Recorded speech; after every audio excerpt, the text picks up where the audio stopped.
Tu t'ennuies de la politique? Tu trouves que les élus sont à 1000 lieues de nos vies? Et si je te disais qu'en France, il existe des gens comme toi et moi qui prennent directement les rênes de leur ville? Bienvenue dans le monde des listes citoyennes. Au municipal de 2020, un phénomène inédit a secoué la France. Plus de 380 listes citoyennes et participatives sont sorties de terre. Pas de partis politiques, pas de carriéristes, juste des habitants qui s'organisent pour décider ensemble.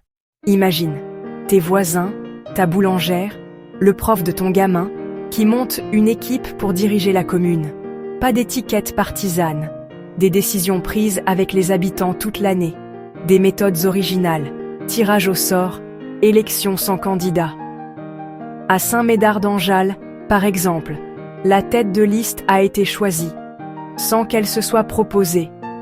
C'est la communauté qui l'a désignée car elle inspirait confiance. En 2020, 384 listes, 12 000 candidats, 66 équipes élues dans des villes comme Poitiers, Annecy, Chambéry, 1962 conseillers municipaux issus du mouvement.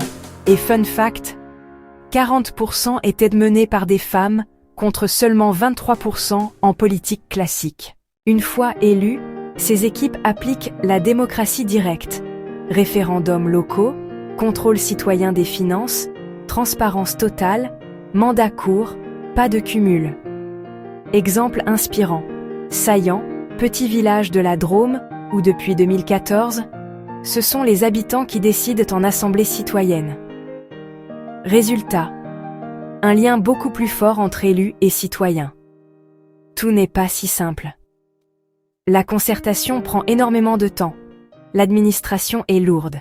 Pour 2026, des centaines de nouveaux groupes citoyens se lancent. L'objectif, ramener les habitants dans le jeu politique et contrer l'abstention qui frôlait 60% en 2020. Les listes citoyennes prouvent qu'on peut réinventer la politique locale. Pas besoin de carte de parti pour agir, juste de l'envie et un peu de courage. Et toi, tu te verrais maire de ta ville avec tes voisins ?